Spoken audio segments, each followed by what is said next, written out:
परिचय।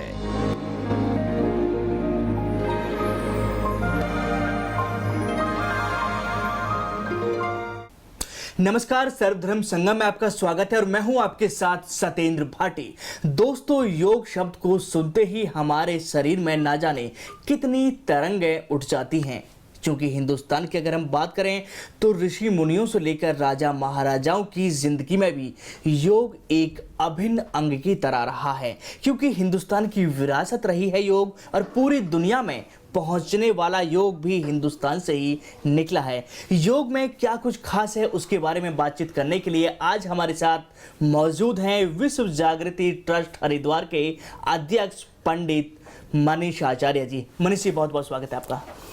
भद्रं कर्णेभिः शृणुयाम देवाः, भद्रं पश्येर्माक्षभिर्यजत्राः, स्थिरैरङ्गैस्तुष्टुवाग्वं, स्तनुर्भिव्यशेमहि देवहितं यदायुः।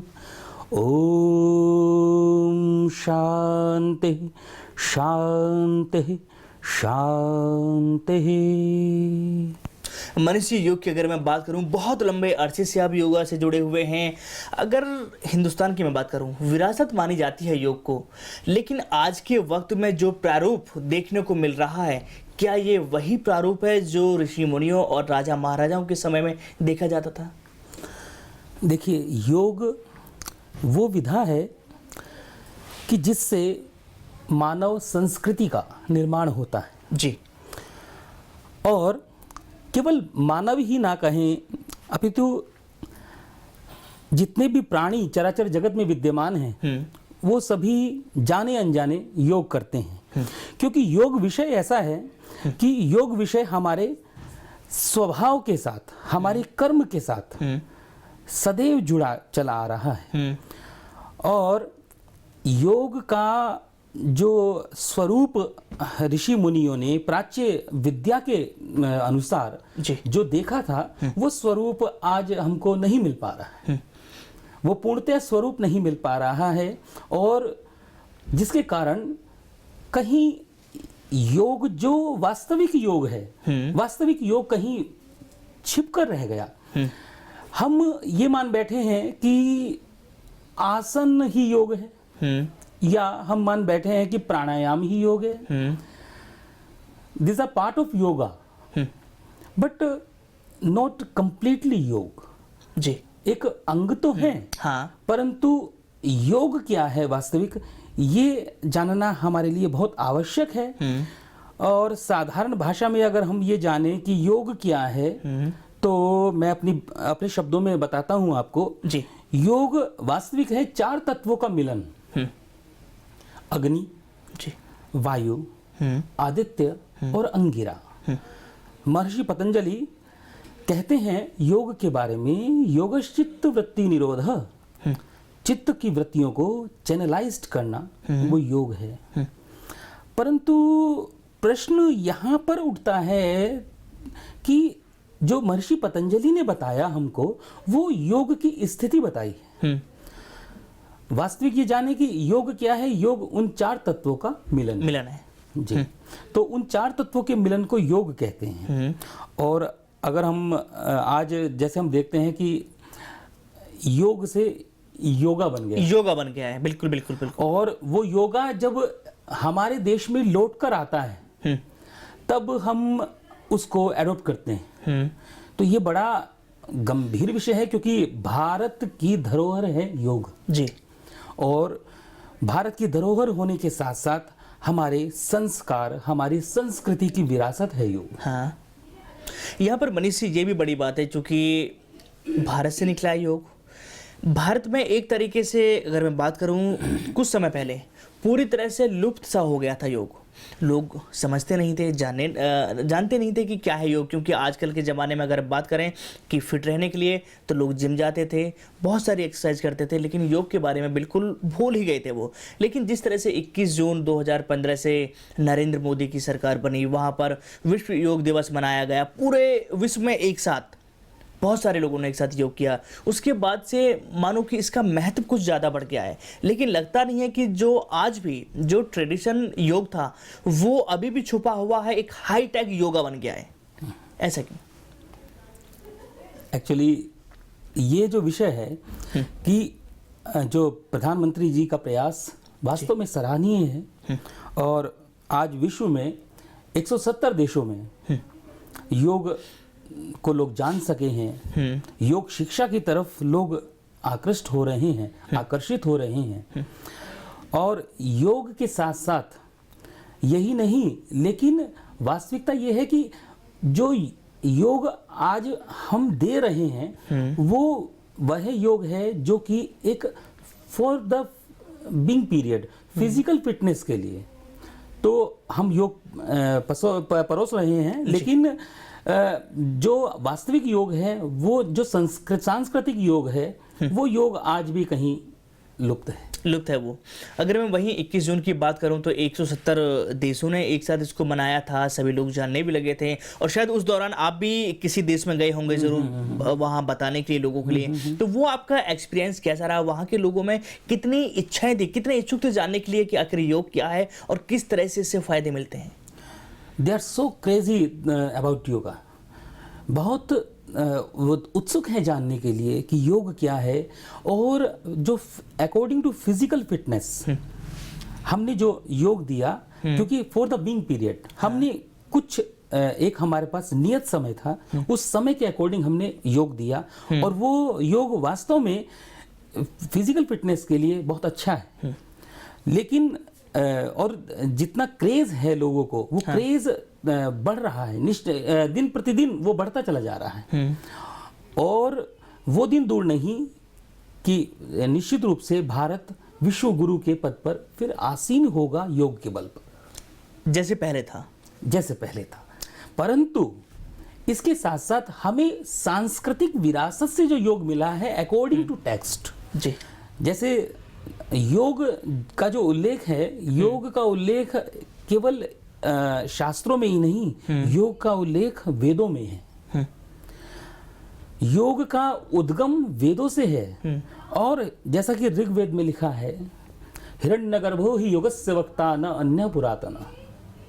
हिरण्यगर्भ भगवान सूर्य योग के आदि प्रवक्ता हैं, इनसे प्राचीन कोई नहीं, इनसे पुरातन कोई नहीं जी। तो जब से सृष्टि है, जब से सूर्य है, क्योंकि सूर्य is the solar of energy, energy के स्रोत हैं, सोर्सेस ऑफ एनर्जी जितने भी हम लेते हैं वो हम सूर्य देवता से लेते हैं। और सावित्री, आपको शायद मालूम होगा कि भगवान सूर्य की माता सावित्री हैं जी, सवितु। तो वो सोर्सेस ऑफ एनर्जी हैं, एनर्जी का स्रोत हैं, और वहां से योग है, भगवान सूर्य से योग है, वहां से योग यहाँ पर चल रहा है। लेकिन आज जिस तरह से क्रेज देखने को मिल रहा है, अगर आपने भी कहा था कि एक बार फिर से भारत विश्व गुरु के रूप में आसीन हो जाएगा, इसकी वजह आप क्या देखते हैं कि जो वाकई ही विश्व गुरु था देश, बीच में वो एकदम से पिछड़ता चला गया, पीछे हटता चला गया, वो मानो कि उसकी एक विरासत ही लुप्त होती चली गई? क्या हमारी सरकार की कुछ खामियां थी, या फिर हमारे जो योगाचार्य थे उनकी कुछ खामियां थी, या फिर हम ही लोग जो हैं, जो आम जनता है, वही इस बात को भूल गई थी कि योग हिंदुस्तान की विरासत है? देखिए, ना तो मैं कहना चाहूँगा कि सरकार की कुछ खामियां थी जी, ना हमारे योग गुरु जितने भी हैं उनकी खामियां थी। योग गुरु आज भी तटस्थ हैं, उस समय भी तटस्थ थे, परंतु हमारा जो क्रेज है, हमारे जो ट्रेडिशन है, वो ट्रेडिशन जब पहुंचता है विदेश में, देखिए हम अपने ट्रेडिशन को जब विदेश में पहुंचता है और विदेश से लौटता है, तो हम उसके लिए क्रेजी हो जाते हैं, हम उसके लिए उत्सुक हो जाते हैं, जानने के लिए जिज्ञासु हो जाते हैं। और जब विदेशों का कल्चर हमें दिखता है, तो हम उसके प्रति उत्सुक हो जाते हैं, और विदेशी हमारे कल्चर के लिए उत्सुक हो जाते हैं। तो ये कंट्रास्ट, ये स्वभाव है, ये मानव प्रक्रिया है। ये मानव प्रक्रिया के तहत आकर्षण विपरीत जो पक्ष और विपक्ष जैसे होता है, तो जो आपके सामने होता है आप उसके प्रति आकर्षित होते हैं, आप उसकी सभ्यता जानने के प्रति आकर्षित होते हैं। तो आज वो ट्रेडिशन आ गया कि जब वो पश्चिम सभ्यता में योग पहुंच गया, तो हमने उसको देखा, उसको समझा, और हम सोचते हैं अरे ये तो हमारी विरासत थी, ये हमें अपनानी चाहिए। तो आज हम वो फिर से हम एडॉप्ट करने के लिए तैयार हो रहे हैं। यानी जिस तरह से पाश्चात्य संस्कृति की अगर बात करूं वो हिंदुस्तान में काबिज होती जा रही है, हावी होती जा रही है, और उसी में से एक अंग योग भी देखने को मिल रहा है, तो यही एक वजह है कि लोग उसको फिर से अपनाना शुरू कर रहे हैं। बिल्कुल आपने सही कहा कि जो हमारी संस्कृति है, वो संस्कृति जब ट्रांसफॉर्मेशन होता है, हमेशा सभ्यता का ट्रांसफॉर्मेशन होता है, जब वो ट्रांसफर होके विदेश में जाती है, तो वहीं से जो उनकी संस्कृति है हम उसको जानने के लिए लालायित होते हैं। तो जब दोनों संस्कृति का मिश्रण होता है, वो मिश्रण से हम जज कर पाएंगे क्या सही है क्या गलत।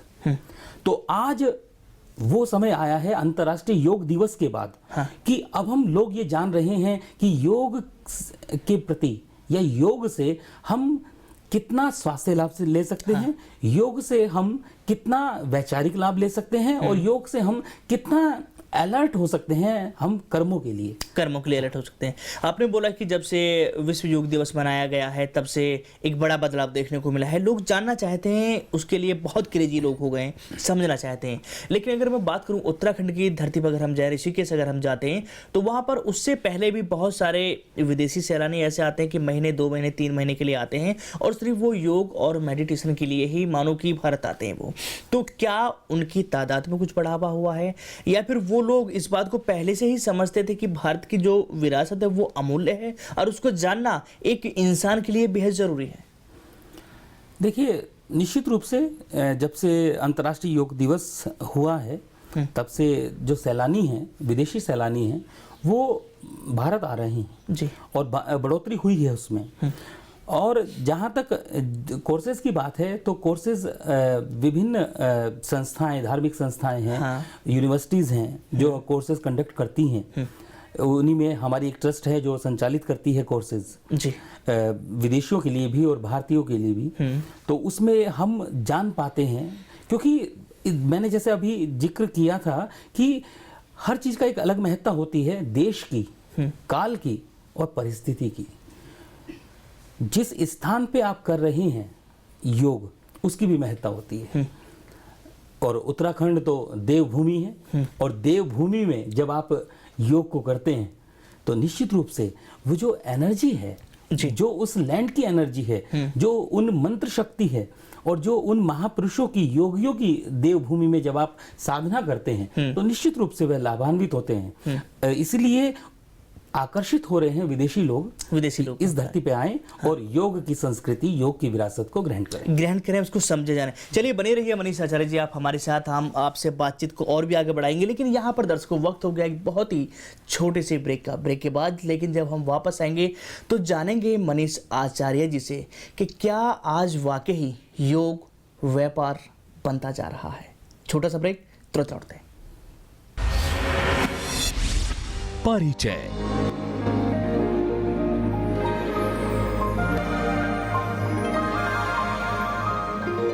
ब्रेक के बाद स्वागत है आपका, और आज हमारे साथ मौजूद हैं विश्व जागृति ट्रस्ट हरिद्वार के अध्यक्ष पंडित मनीष आचार्य जी, जो बता रहे हैं कि योग का प्रारूप आज क्या बन गया है और मानव जीवन के लिए योग कितना महत्वपूर्ण है।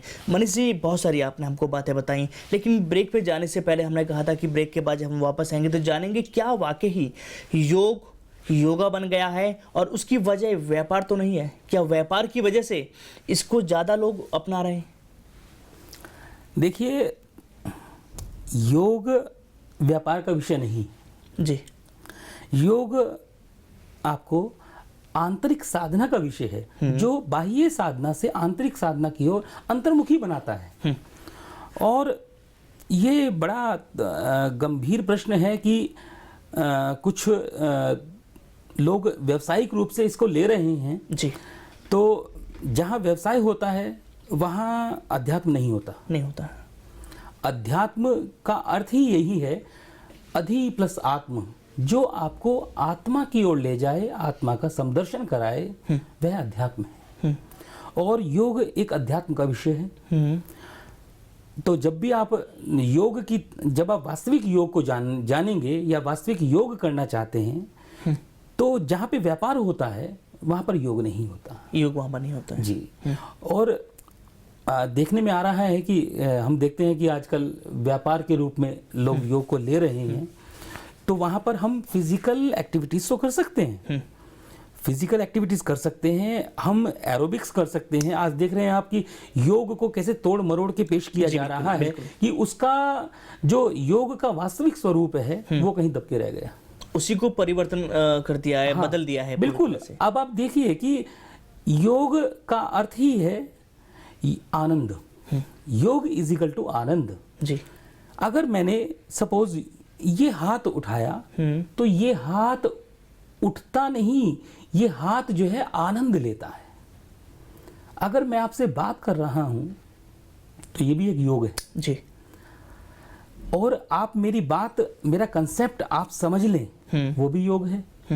और आप मेरे से अच्छा प्रश्न करें, आप अच्छे एंकर के रूप में जो मेरे से आप प्रश्न कर रहे हैं और सटीक प्रश्न कर रहे हैं, वो आपका योग है। मनीष जी, यहाँ पर रोकूंगा मैं आपसे, क्योंकि बहुत सारे सवाल अभी और भी बचे हुए हैं जो आम जनता जानना चाहती है, समझना चाहती है।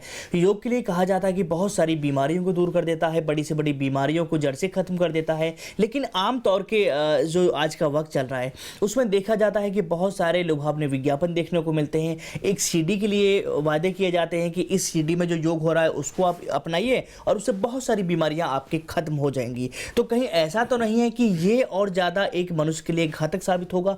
क्या यह संभव है कि एक दृश्य को देखकर हर एक बीमारी को ठीक किया जा सकता है, या फिर अलग अलग तरीके होते हैं योग के प्रकार कई होते हैं? या फिर देखिए, योग तो एक ही है, परंतु वो किस पात्र को दिया जा रहा है, विषय है ये जी। अगर स्वस्थ व्यक्ति योग करता है, सूर्य नमस्कार करता है, वज्रासन करता है और आसन करता है, प्राणायाम करता है, तो वास्तविक रूप से वह स्वस्थ रहेगा। हम केवल स्वस्थता तक सीमित हैं योग में, इससे आगे भी बहुत कुछ है। इससे आगे, क्योंकि कहा गया है शास्त्रों में, शरीर माध्यम खलु धर्म साधनम। शरीर तो एक माध्यम है उस साधना का। जिस डेस्टिनेशन पे हमको पहुंचना है उसका माध्यम है शरीर, उसका स्वस्थ होना आवश्यक है। और जब आप योग करते हैं तो ऑटोमेटिकली ये तो आपका बोनस है। हाँ। तो ये तो आपको मिलेगा ही मिलेगा। लेकिन आगे जो हम चलें, योग क्या है? योग है, जैसा भगवान कृष्ण ने कहा गीता में, बुद्धि युक्तो जहाते ही उभय सुकृत दुष्कृते तस्माद् योगा युजस्व योगः कर्मसु कौशलम। आपकी कर्मों की कुशलता वह योग है, वही योग। और कर्मों की कुशलता कब होगी?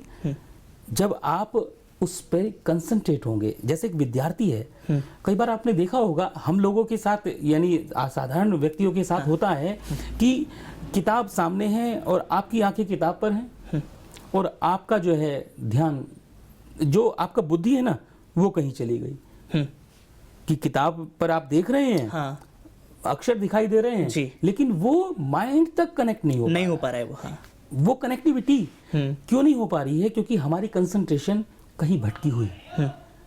संकल्प विकल्पो ही मना, वो मन हमारा उड़ गया। कहते हैं ना, मन जो है, मन कहते हैं कि वो चांद से तारे तोड़ के ले आए, परंतु बुद्धि कहती है ये संभव नहीं है, इट्स नॉट पॉसिबल।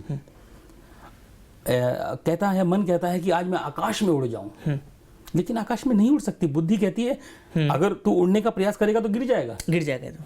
तो हमें बुद्धि और मन को एक साथ लेकर चलना होगा, एक साथ चलना होगा। कभी ऐसा होता है जब हमारा जितने भी अपराध होते हैं, हम कहते हैं कि जितने भी क्राइम होते हैं वो केवल मन के व्याकुल होने पे होते हैं। जब मन बुद्धि पर हावी हो जाता है तो क्राइम होता है, और वो क्राइम का समय सिर्फ पल भर का होता है वो, क्योंकि उस पे बुद्धि पे वो हावी हो चुका है, और उसी पल में ना जाने कितनी बड़ी वारदात को अंजाम दिए बैठते हैं। तो अगर व्यक्ति योग करे तो स्वस्थ समाज का निर्माण हो और हमारे जो क्राइम है, जो जितने हम देखते हैं आज परिवहन में भी कितने एक्सीडेंटल केसेस हो रहे हैं, हाँ। तो इसमें भी योग सहायक है यदि हम उसे तरीके से सिस्टमाइज होके हम, लेकिन ये आवश्यक है कि एक गुरु के सानिध्य में आप योग करें। योग करना जरूरी है। बिल्कुल। एक और अहम आपसे सवाल जानना चाहूँगा, क्योंकि बहुत सारे योगाचार्य हैं, लेकिन बहुत सारा हिंदुस्तान क्या पूरा विश्व आज के वक्त में योग करता है,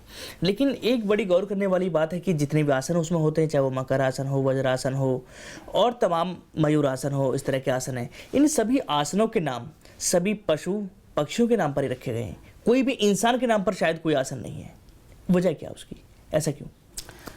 क्योंकि मैंने आपको पहले ही कहा कि योग विषय प्राणी मात्र के लिए है, जिसमें चराचर जगत में जितने भी विद्यमान प्राणी हैं, हमारी भारतीय शास्त्र के अनुसार 84 लाख योनियां हैं जी। और 84 लाख योनियां कभी ये शरीर धारण करते हैं, कभी मानव शरीर धारण करते हैं, ये शरीर से निकले तो हम दूसरा आत्मा जो है दूसरा शरीर धारण करती है। जैसा कि भगवान कृष्ण गीता में कहा है, वासांसि जीर्णानि यथा विहाय नवानि गृह्णाति नरोपराणि यथा शरीराणि विहाय जीर्णा नैन्यानि संयाति नवानि देहि। जिस प्रकार हम अपने जब वस्त्र मैला हो जाता है तो उस मैले वस्त्र को त्याग कर नए वस्त्र को धारण करते हैं, ठीक आत्मा हमारे शरीर को त्याग कर नए शरीर को धारण करती है। इसलिए हम साधारण भाषा में ये भी कहते हैं कि मर गया। जैसे कोई व्यक्ति मरता है ना, तो मर गया। मर गया 2 शब्दों से मिलकर बना है। मरा क्या है? शरीर, और गया क्या है? आत्मा। जो गया है वो वापस आएगा। और ये ना जाने हम कितनी सदियों से, कितने युगों से वह आत्मा एक शरीर को धारण करती है और वो फिर दूसरे शरीर को धारण करती है। और इसमें भी मानव जो शरीर है वो आपको 7 जन्मों के लिए मिलता है। ये आध्यात्मिक विषय है, तो ये 7 जन्मों के लिए मिलता है। और 7 जन्मों के साथ फिर वो जो 8वां है, इट्स डिपेंड्स ऑन योर कर्म। जो आपके कर्म हैं, कैसे करते हैं हम कर्म। कहते हैं ना कि बस जो शब्दों में भी 2 शब्दों में कहते हैं कि हरिओम का उच्चारण करना चाहिए। हाँ। तो हरिओम शब्द का उच्चारण क्यों करना चाहिए? हरि सूचक है पालक का, भगवान विष्णु, और ओम सूचक है निर्वाण का, भगवान शिव जी। तो उन दोनों का जब हम स्मरण करते हैं कि ना जाने ये जो हमारा शरीर है, इस शरीर को आत्मा पता नहीं कितने समय के लिए रखी है, हो सकता है कि पल भर के लिए अभी है और फिर या शरीर को त्याग दे। तो जब हम हरिओम का उच्चारण करते हैं तो ओम का उच्चारण निर्वाण का कारक है। और आज अगर हम इस शरीर में 1% भी या 2% भी योग साधना कर लेते हैं तो अगला शरीर के लिए 98% शेष रह जाती है योग साधना। तो 2% जो साधना हमने इस शरीर में की है तो वह जो है 2% काउंट होती है अगले जन्म में, अगले जन्म के लिए काउंट होती है। इसी कारण आपने देखा भी होगा कि कोई बच्चा ऐसा होता है 5 वर्ष का बालक, ये वेद पाठी होता है, उसने कभी शास्त्र नहीं पढ़े, वो पढ़ना नहीं जानता, लेकिन वो मंत्र जानता है। हाँ। तो वो जो रिबर्थ से, वो जो पुनर्जन्म था, जो उसका पहले का जन्म था, पूर्व जन्म में उसको वो मंत्र उसने पढ़े थे। और वो मंत्र जो है बुद्धि, जो सूक्ष्म बुद्धि है, वो सूक्ष्म बुद्धि अपने अंदर धारण कर लेती है। और वो शरीर जब दूसरा शरीर धारण करती है तो वो कंठस्थ वो बोलती है। फिर कई बार ये देखने में आया है। जी बिल्कुल। तो इस कारण वो जो ये आपका जो काउंट होती है आज की साधना, अगर आपने 2% भी की है इस मानव शरीर में तो अगले शरीर में वो जुड़ती है, ऐड हो जाएगी वो। इसी कारण जो आपने प्रश्न किया था वो थोड़ा मुझे लगता है लंबा हो गया होगा, लेकिन मैं आपको बताता हूं कि जो आपने पूछा ना आसनों का, कि आसन सभी पशु पक्षी पर क्यों है, वो निर्वाण का कारक है। जो आसन है वो निर्वाण का कारक है। जितने भी ब्लॉक्स हैं हमारे शरीर में, कई बार आपने देखा होगा कि कोई व्यक्ति ऐसे चलता है जैसे मोर, कोई व्यक्ति ऐसे चलता है जैसे हाथी, कोई व्यक्ति ऐसे चलता है, अलग अलग आप अगर अंदाज में सब लोग चलते हैं। मैं एक उदाहरण दे रहा हूं कि अगर जो आप देखें चाल से पता चल जाता है कि यार ये तो ये इस तरीके से चल रहा है। तो वो क्यों चल रहा है? क्योंकि कहीं उसके उस जन्म के ब्लॉक्स उसके अंदर कायम है और वो ब्लॉक्स दूर करता है योग। वो ब्लॉक्स के कारण हमारा जो आत्मा का प्योरिफिकेशन है, शुद्धिकरण है, वो शुद्धिकरण नहीं हो पाता। हम इस जन्म में अच्छा है कि पुण्य के कार्य करें, इस जन्म में अच्छा है कि मैंने योग साधना की, परंतु जो पिछले जन्म की हमारी ब्लॉक्स कायम है वो आसन दूर करती है। आसन उसी के दूर हो जाते हैं वो। इसलिए पशु पक्षियों के पे आधारित आसन रखे गए, वहां पर रखे गए। जी। एक और अहम सवाल आपसे जानना चाहूँगा कि चूंकि जिस तरह से विश्व योग दिवस मनाया गया था वहाँ पर काफ़ी ज़्यादा कंट्रोवर्सी खड़ी हो गई थी। आपसे ज़रा समझना चाहूँगा, क्या योग किसी विशेष धर्म से ताल्लुक़ रखता है? बहुत अच्छा प्रश्न किया है आपने। वास्तविकता यह है कि योग किसी भी संप्रदाय का नहीं, योग स्वयं में एक धर्म है। और हमें थोड़ा ये जानना होगा, समझना होगा कि धर्म क्या है। इसी में बड़ी कंट्रोवर्सी है कि कोई कहता है हिंदू धर्म, जी, कोई कहता है मुस्लिम धर्म, कोई कहता है क्रिश्चियन धर्म। दीज आर संप्रदाय, ये सब एक संप्रदाय हैं और ये एक नदी के समान है। जो सारी नदियां हिमशैल से पिघलती हुई जिस प्रकार सागर में गिरती हैं, उसी प्रकार यह संप्रदाय जो है धर्म में आते हैं। और वह धर्म क्या है? वो धर्म है योग। धारण करने की क्रिया धर्म है और वही योग है। योग है सबका समन्वय। जहां पर हम देखें कि नहीं भैया योग तो जो है इस संप्रदाय का विषय है, योग तो इस संप्रदाय का विषय है, तो वो योग नहीं है। वो हो सकता है कि कोई एक एक्सरसाइज हो सकता है कि वो केवल आपको फिजिकल फिटनेस रख सकती हो, परंतु वह योग नहीं होगा, क्योंकि योग स्वयं में एक धर्म है और धर्म में कहीं भी विवाद नहीं। चलिए, बहुत बहुत शुक्रिया मनीष आचार्य जी हमसे बातचीत करने के लिए। तो दर्शकों, समझा आपने आखिरकार क्यों हम अपने जहन में इस बात को क्यों नहीं बिठाते कि वाकई ही योग किसी धर्म संप्रदाय से ताल्लुक़ नहीं रखता है, वो ताल्लुक़ रखता है सिर्फ इंसान से। और हमारी भी आपसे यही गुजारिश है कि आप योग कीजिए और अपने तन और मन को स्वस्थ रखिए। बहरहाल आज के लिए बस इतना ही। फिर होगी आपसे मुलाकात एक और ऐसी ही शख्सियत के साथ। तब तक के लिए मुझे दीजिए इजाजत। नमस्कार। परिचय।